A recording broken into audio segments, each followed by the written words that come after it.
ఈరోజు మనం చర్చించుకోబోయే జీవన సమస్య కళ్ళ కలకలు.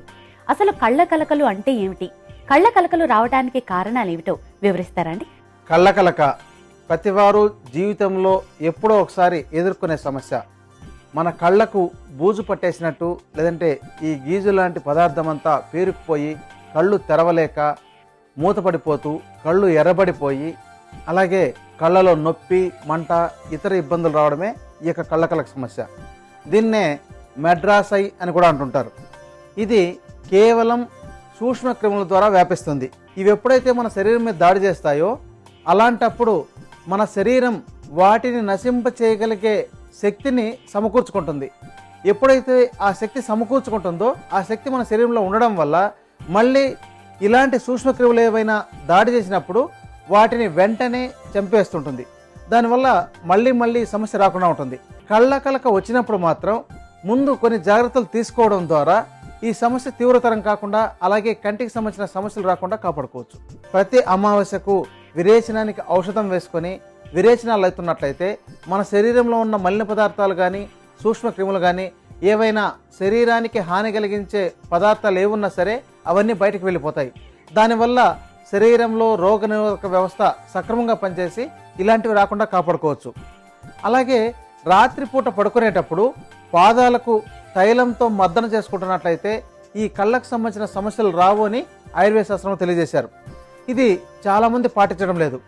చిన్నపిల్లలు కనుక చేస్తున్నట్లయితే వాళ్ళకి ఈ సమస్య రాకుండా ఉంటుంది. ఎక్కువగా ఈ కళ్ళ కలక సమస్య మనం చిన్నపిల్లల్లో చూస్తుంటాం, కొంతమందికి మాత్రమే పెద్దవాళ్ళలో వస్తుంటుంది. ఇక కళ్ళను కడుక్కోవడం, దీంతో మనకు రకరకాల ఔషధాలు మనకు అందుబాటులో ఉంటాయి.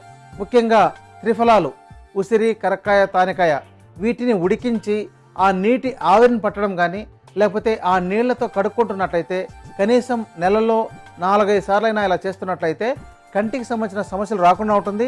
అలాగే అక్కడ ఏవైనా మలిన పదార్థాలు ఉన్నా బాగా శుభ్రమవుతాయి. అలాగే రోగనిరోధక శక్తిని పెంచడానికి ఈ యొక్క ఔషధంలోని ఔషధ గుణాలు అక్కడ కంటికి సంబంధించిన సమస్యలు రాకుండా కాపాడుకోవడానికి బాగా పనిచేస్తాయి. అంటే ఒక ఔషధంగా పనిచేస్తుంది. అంతేగాక మనం నిత్యం ఆహారంలో నెయ్యిని వాడడం వల్ల ఈ కంటికి సంబంధించి ప్రసారించే సూక్ష్మ నాళాలు కానీ, రక్తనాళాలు కానీ, నరాల వ్యవస్థ కానీ ఇవన్నీ సక్రమంగా పనిచేస్తాయి. ఎందుకంటే మన శరీరంలో సూక్ష్మమైన భాగాలకు ఏదైనా ఔషధాన్ని తీసుకెళ్ళగలిగే గుణం కేవలం ఆవు నెయ్యికే ఉంది. సుబ్రహ్మణ్యం గారు, కళ్ళ కలక వచ్చినప్పుడు ఉదయాన్నే లేవగానే కళ్ళు తెరవటానికి చాలా ఇబ్బందికరంగా ఉంటుంది. మరి ఆ కళ్ళు తెరుచుకోవటానికి కళ్ళను ఏ విధంగా శుభ్రపరచుకోవాలి, అలాగే ఎన్ని రోజులు ఈ కళ్ళ కలక వచ్చిన తర్వాత విశ్రాంతి తీసుకోవాలి, ఇంకా తీసుకోవాల్సిన జాగ్రత్తలు ఏమిటి వివరిస్తారండి? వేడి నీళ్ళలోకి కొద్దిగా నెయ్యి వేసి ఒక గుడ్డతో కానీ లేకపోతే దూదితో కానీ ముంచి మొత్తం కళ్ళను శుభ్రం చేయాలి. మొత్తం గీజు లాంటి పదార్థం అంతా పోయిన తర్వాత స్వచ్ఛమైన ఆవు నెయ్యిని కొద్దిగా వెచ్చగా చేసి కళ్ళలోకి వేయాలి.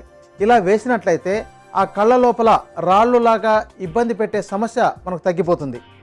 ఇక ఇది అంటువ్యాధి గనక ఎప్పుడైనా సరే ఈ గుడ్డలు శుభ్రం చేసినప్పుడు వాటిని బాగా శుభ్రపరిచి ఇతరులు ఉపయోగించకుండా కాపాడుకోవాలి. ఇంకా కొంతమందికి ఈ యొక్క కళ్ళ కలక వచ్చిన వాళ్ళని దగ్గరగా కూర్చొని చూసినా, లేదంటే వాళ్ళ చేతితో కరచాలం చేసినా, లేక వాళ్ళ బట్టల్ని మనం ఉపయోగించినా సరే వచ్చే అవకాశాలు ఉంటాయి. ఎందుకంటే కళ్ళ కలక సమస్య వచ్చినప్పుడు సాధారణంగానే చేతితో కళ్ళను నలుపుతుంటారు. ఈ కళ్ళలో ఉండే మలిన పదార్థం అంతా చేతికి అంటుకొని ఉంటుంది. ఎవరినైనా సరే కరచాలం చేసినా కానీ, లేకపోతే వేటినైనా ముట్టుకున్నప్పుడు అవన్నీ వాటికి అంటుకొని ఇతరులు ఉపయోగించినట్లయితే వాళ్ళకు కూడా వచ్చే అవకాశాలు ఉంటాయి. అందుకని కళ్ళ కలక వచ్చినప్పుడు 2-3 రోజుల పాటు పూర్తిగా తగ్గేదాకా బయటికి వెళ్లకుండా ఎప్పటికప్పుడు శుభ్రం చేసుకుంటూ విశ్రాంతి తీసుకోవాలి. అలాగే ఈ సమస్య ఇబ్బంది పెట్టకుండా ఉండడం కోసం అప్పటికప్పుడు ఎక్కువగా మజ్జిగ తీసుకోవడం కానీ, లేకపోతే నెయ్యితో శుభ్రం చేసుకోవడం, అలాగే కంట్లో కొద్దిగా నెయ్యి వేసుకుంటుండడం చేస్తున్నట్లయితే చాలా తొందరగా తగ్గిపోతుంది. అలా తగ్గిపోయిన తర్వాతనే బయట వాతావరణంలోకి వెళ్ళడం మంచిది. కళ్ళ కలక నివారణకు ఉపకరించే ఆయుర్వేద ఔషధాన్ని ఏ విధంగా తయారు చేసుకోవాలో వివరిస్తారండి? కళ్ళ కలక సమస్య వచ్చినప్పుడు మనం ఇంట్లోనే కొన్ని రకాల మూలికలతో రకరకాల చికిత్సలు చాలా బాగా చేసుకోవచ్చు. వీటిలో మనకు బాగా అందుబాటులో ఉండే మంచి ఔషధ మూలికలు త్రిఫలాలు. ఉసిరికాయ, కరక్కాయ, తానికాయ, ఈ మూడింటిని త్రిఫలాలు అంటారు. అయితే ఇక్కడ మనము లోపలికి ఔషధంగాను, అలాగే పైన చికిత్సలు కూడా చేసుకోవచ్చు. ముఖ్యంగా త్రిఫలాలను తీసుకొని మీరు పగలగొట్టి పెచ్చులు తీసి ఆ పెచ్చులను మాత్రం 25 గ్రాముల మోతాదులో తీసుకొని వాటిని బాగా మరుగుతున్న వేడి నీటిలో కొద్దిగా వేడి నీటిలోకి ఇలా వేసి వెంటనే 2-3 నిమిషాల తర్వాత ఇలా తీసుకొని ఒక పలుచటి గుడ్డలోకి వేసుకొని ఆ గుడ్డని ఇట్లా పట్టుకొని కంటి దగ్గరకు పెడుతున్నట్లయితే దాని యొక్క ఆవిరి కంటికి వస్తుంటుంది. అలా వస్తుంటే కంటి సమస్యలు, ఈ యొక్క కళ్ళకలక సమస్య చాలా తొందరగా తగ్గుతుంది. ఇది ఒక మంచి ప్రక్రియ. ఇలా ఆవిరి పట్టలేని వాళ్ళు ఉసిరికాయ, కరక్కాయ, తానికాయ ఈ మూడింటిని బాగా మరిగించి ఆ యొక్క నీటితో కళ్ళను కడుక్కోండి. అలా కడుక్కున్నట్టయితే లోపల మలినాలు శుభ్రం అవుతాయి. అలాగే కళ్ళకలక చాలా తొందరగా తగ్గుతుంది. అయితే కళ్ళకలక సమస్య ఉన్నప్పుడు కొంత మంట ఉంటుంది. దీంతో కడిగినట్లయితే కొంత మంట పెరిగే అవకాశం ఉంది. అది భరించగలిగే వాళ్ళైతేనే దీంతో కడుక్కోండి. లేని పక్షంలో ఆవిరి పట్టడం చాలా మంచిది. ఇక లోపలికి ఔషధంగా ఈ యొక్క మూడింటిని విడివిడిగా పెచ్చులు తయారు చేసుకుని ఆ పెచ్చులను కొద్దిగా ఆముదం వేసి వేయించండి.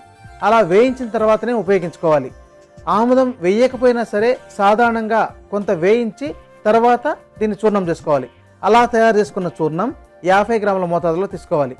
ఇప్పుడు ఔషధం తయారు చేసుకోవడానికి తగినంత మోతాదులో కలుపుతున్నాం. తర్వాత కావాల్సిన మరొక ఔషధం శతావరి వేర్లు. శతావరి వేర్లను పాలతో శుద్ధి చేసుకోవాలి. అయితే ఇది తెలియని వాళ్ళు ఈ యొక్క వేర్లను పగలగొట్టి పెచ్చులు తీసి ఆ పెచ్చులను మాత్రం కొద్దిగా ఆవు నెయ్యి వేసి వేయించుకొని కూడా ఉపయోగించుకోవచ్చు. ఇది కూడా మంచి మార్గం. ఈ యొక్క ఆవు నెయ్యితో వేయించుకున్న తర్వాత దాన్ని బాగా చూర్ణం చేసుకోవాలి. అలా తయారు చేసుకున్న చూర్ణం 25 గ్రాముల మోతాదులో తీసుకోవాలి. ఇప్పుడు ఔషధం తయారు చేయడానికి తగినంత మోతాదులో కలుపుతున్నాం. దీని తర్వాత కావాల్సిన మరొక ఔషధం పల్లేరుకాయలు. పల్లేరుకాయలు అందరికీ తెలిసిందే. దీనిలో 2 రకాలు లభిస్తాయి, పెద్ద పల్లేరు అని, చిన్న పల్లేరు అని. మీకు ఏది లభిస్తే వాటిని ఉపయోగించుకోవచ్చు. అంటే పెద్దవి దొరికినా సరే ఉపయోగించుకోవచ్చు, లేదా ఇలాంటి చిన్నవి దొరికినా సరే ఉపయోగించుకోవచ్చు. దీనిని కూడా కొద్దిగా వేయించి తర్వాత చూర్ణం చేసుకోవాలి. అలా తయారు చేసుకున్న చూర్ణం 25 గ్రాముల మోతాదులో తీసుకోవాలి. ఇప్పుడు ఔషధం తయారు చేయడానికి తగినంత మోతాదులో కలుపుతున్నాం. దీని తర్వాత కావాల్సిన మరొక ఔషధం పటిక బెల్లం. పటిక బెల్లాన్ని దంచి చూర్ణం చేసుకొని ఈ చూర్ణాన్ని 50 గ్రాముల మోతాదులో కలుపుకోవాలి. ఇప్పుడు ఔషధం తయారు చేయడానికి తగినంత మోతాదులో కలుపుతున్నాం. దీని తర్వాత కావాల్సిన మరొక ఔషధం ఆవు నెయ్యి. నెయ్యిని లోపలికి ఔషధంగానే కాకుండా పైన చికిత్సలు కూడా చేసుకోవచ్చు. అంటే మేకపాల్లో కానీ లేదా ఆవు పాల్లో కొద్దిగా నెయ్యి కలిపి గోరువెచ్చగా ఉండేటప్పుడు ఒక గుడ్డను కానీ దూదిని కానీ ముంచి కంటిని శుభ్రం చేసుకోవాలి. కంటికి అద్దుతుండాలి. రోజులో 3-4 సార్లు చేస్తుండాలి. అలాగే వేడి నీటిలో కూడా ఈ యొక్క నెయ్యిని కలిపి కంటిని శుభ్రం చేసుకోవచ్చు. అలాగే రోజుకు 2-3 సార్లు అద్దుతుండాలి. ఇలా పై చికిత్సలు చేసుకుంటూ లోపలికి తీసుకునే ఔషధంలో దీన్ని కరిగించుకొని ఆ యొక్క కరిగిన నెయ్యిని ఎప్పటికప్పుడు ఔషధానికి కలుపుకొని ముద్దగా చేసి అలా తీసుకోవాలి.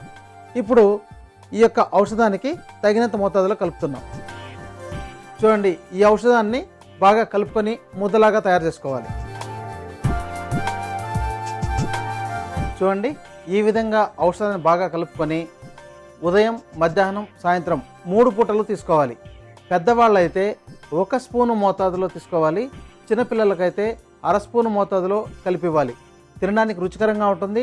అలాగే కళ్ళకలక సమస్యను చాలా తొందరగా తగ్గించగలుగుతుంది.